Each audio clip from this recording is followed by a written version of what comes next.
Bonjour à tous et bienvenue dans ce premier épisode de la série 5 soldats qui ont affronté des armées entières tout seuls. Et aujourd'hui on va parler d'Hannibal Augusto Milet. Bon alors Hannibal, il y a pas mal de choses à en dire. Déjà c'est le soldat portugais qui a été le plus décoré pendant la première guerre mondiale. Rien que ça. Et Hannibal, c'est pas un mec qui a été entraîné par les forces spéciales ou qui était le cousin de Rambo, hein. Non. C'était un simple paysan originaire de Valongo, une petite ville au nord du Portugal. Alors du coup vous vous dites, mais comment est-ce qu'il en est arrivé là ?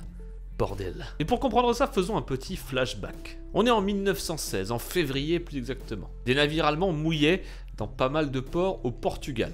Les Portugais décident alors de tous les réquisitionner. Bon là les Allemands du coup, vous imaginez, ils étaient pas super contents. Du coup le 9 mars 1916, l'Allemagne elle déclare carrément la guerre au Portugal. Peu de temps après, c'est pas moins de 50 Portugais qui seront envoyés en France au Pas-de-Calais afin d'aider la France à lutter contre l'Allemagne. Ces hommes feront partie du corps expéditionnaire portugais qu'on appelait alors le CEP. Non, le CEP, hein, pas le CP. Et autant vous dire que les pauvres, on les a pas vraiment envoyés au Club Med. Hein. Même si officiellement ils étaient rattachés à l'armée britannique, les troupes portugaises étaient alors dirigées par un homme, le général Tamanini. Non, je ne ferai pas de blague là-dessus. Hannibal et tout le reste de l'armée portugaise sont alors envoyés sur une plaine située entre la Lys et le canal de la Bassée. Autant vous dire que là-bas, c'était pas le grand luxe. La zone était humide et boueuse, il faisait froid, et les Portugais commençaient à prendre un sacré coup au moral. En plus de ça, l'hiver 1917-1918 fut particulièrement rigoureux, ce qui n'arrange rien. Quelques mois plus tard, en avril 1918,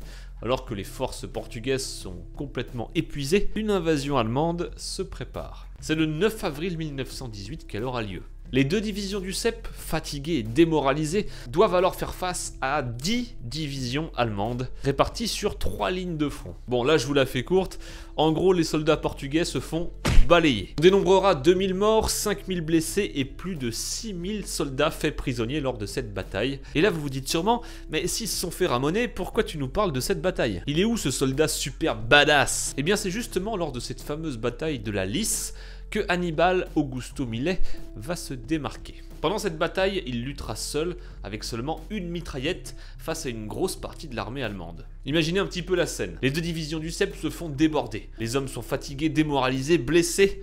Bref, la plupart battent en retraite, mais Hannibal, lui, il n'entend pas de cette oreille. Pendant que les alliés battent en retraite, Hannibal, lui, se retrouve isolé dans un bunker rempli de munitions. À ce moment-là, il se retrouve face à 3 choix.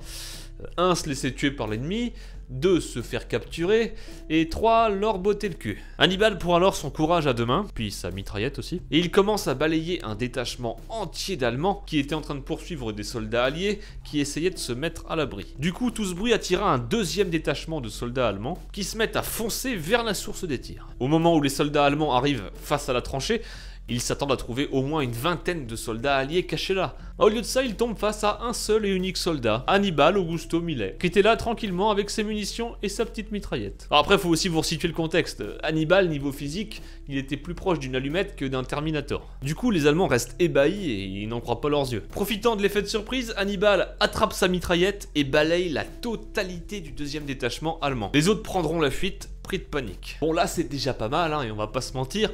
Il aurait pu s'arrêter là. Eh ben non. Quelques minutes plus tard, il sauvera la vie d'un soldat écossais qui était en train de se noyer dans un marais. C'est d'ailleurs ce dernier qui racontera tous les exploits d'Hannibal aux Alliés une fois rentré.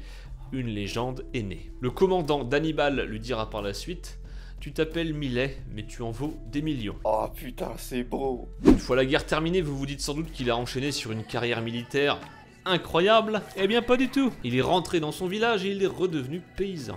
Eh oui. J'espère que cette vidéo vous aura plu. C'était la première d'une série de 5 vidéos. Si c'est le cas, n'hésitez pas à laisser un petit pouce bleu et à la partager. Moi je vous dis à très bientôt pour une prochaine vidéo. Prenez soin de vous. Vous êtes awesome.